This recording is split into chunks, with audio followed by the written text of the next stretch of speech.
Hello, everyone, and welcome to Art of Cinema. Today's film, as you know, is Gravity. Gravity. It keeps me grounded, gravity. It keeps me on the ground, gravity. It keeps me grounded, baby, oh yeah. What a great song.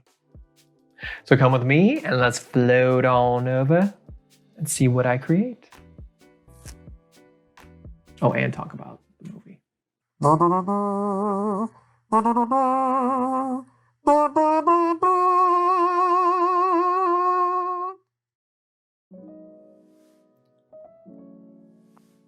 I hope by now you understand that we will be talking about the movie Gravity and not that Apple business. We can talk about Macintosh some other time.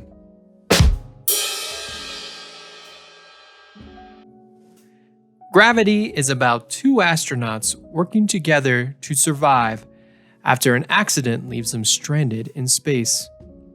The film came out in 2013, the same year as The Wolf of Wall Street and the Best Picture winner, 12 Years a Slave. For me personally, it was my favorite movie of the year. It wasn't just a movie, it was an experience. Gravity is an adrenaline rush from start to finish. The movie starts out with this long, continuous shot that immediately draws you in and has that calm before the storm feel. You are already on the edge of your seat wondering when is this disaster going to happen, and the film wastes no time. 10 minutes in, bam, catastrophe, and you are left wondering, how are these two going to survive? What do they need to do to get back to safety? This film does a fantastic job at making you feel isolated. Like it is just you and these two astronauts in wide open space. If you have a fear of outer space, then this movie may not be for you, because it really does give you a sense on just how big space truly is. Really pushing that narrative that in space, no one can hear you scream. I remember watching this movie in theaters and being in awe of how breathtaking it all looked. I recently watched the movie again, and although still a great film, I would recommend everyone to at least watch it in theaters at some point in your life. It truly is an experience that must be appreciated in its original form.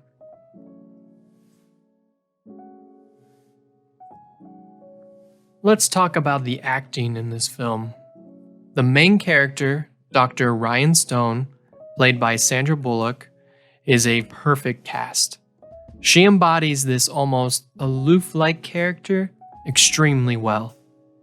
You learn throughout the movie that this character is suffering through their own demons, which she must recover from in order to survive. This is her first mission, and she is able to come across as helpless, but also a quick learner. Sandra Bullock, to me, is the right choice for this part. She is great at playing very relatable, likable characters, even when she is a medical engineer astronaut or someone who likes to drive buses. Sandy was nominated for an Academy Award for this performance, and although she didn't win, the nomination was well deserved. She also was not originally casted. Angelina Jolie was offered the part but later dropped out, and Natalie Portman ended up turning it down. Would have been a much different performance if either of those accepted the role. And this seems like a great time to talk about some trivia about Gravity.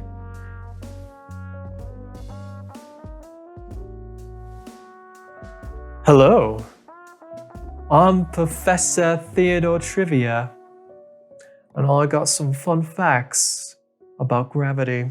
Come on, let's talk about them. Well, the opening scene from the establishing view of Earth to Dr. Stone detaching from the structure is a single, continuous shot lasting about 12.5 minutes. Wow. The film is 90 minutes long. In reality, the International Space Station travels at approximately 17,500 miles per hour and orbits Earth every 90 minutes. Also, wow. The off-screen voice of Mission Control is Ed Harris, who played actual mission director Gene Kranz in Apollo 13 and John Glenn in The Right Stuff. That is interesting. That is a fun fact.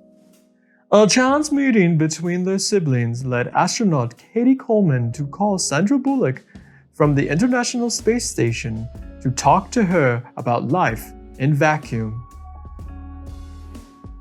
Also kind of interesting, yes.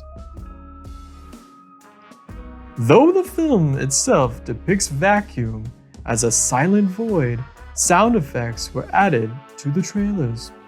Naughty, incorrect. No.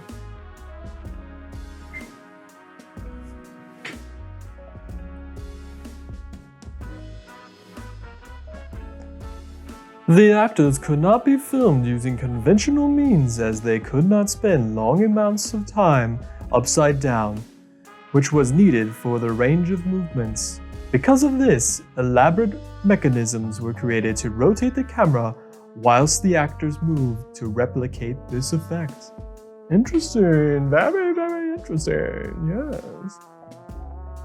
The film is second only to Cabaret to receive the most Academy Awards without winning Best Picture. Oh no. The only Best Picture Oscar nominee that year not to be nominated in any of the writing categories. So sad.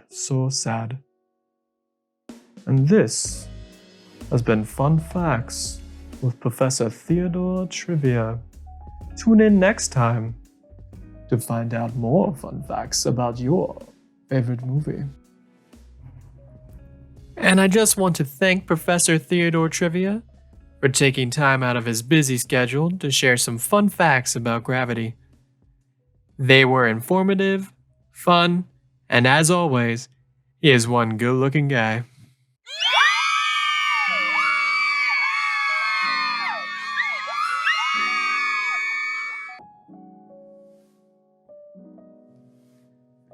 Gravity to me is a near perfect film.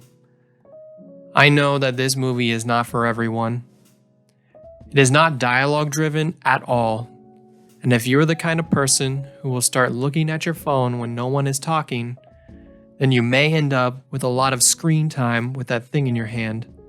However, if you try to live in the moment and keep your eyes focused on what is happening in front of you, you can end up having a wonderful experience.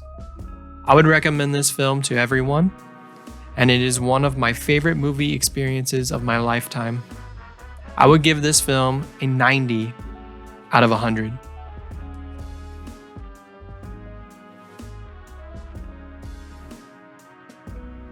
And let me know what you would rate this movie. Is it one of your favorites like it is mine?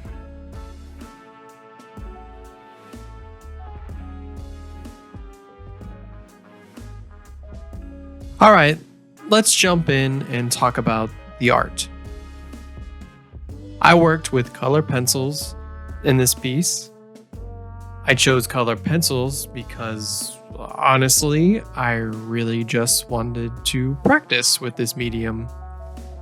I don't use color pencils that often, but really wanted to broaden my art skills.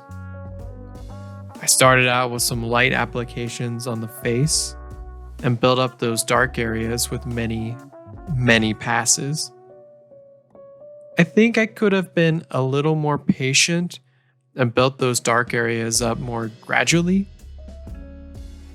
I think it would have given the piece a more smooth look. It sort of came out grainy in those dark areas. This was because I didn't apply those in a more thought out process. I came in hot with those dark colors, really trying to speed up that process.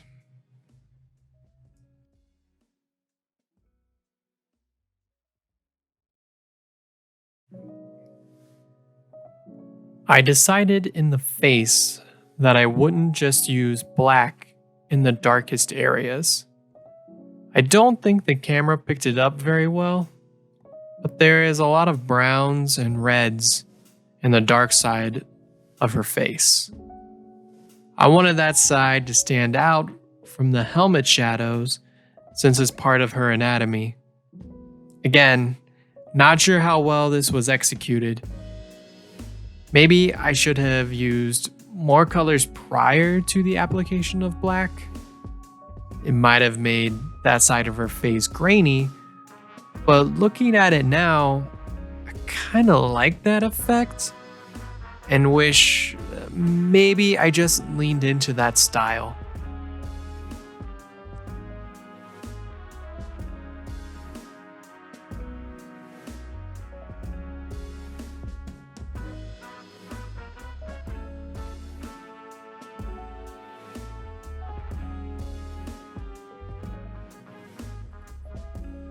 And it is done.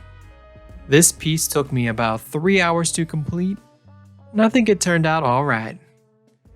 Please let me know what you think, and if you have a movie suggestion for the next video, please write it down in the comments. And to help out this channel, please like and subscribe. Until next time, I'll be right here.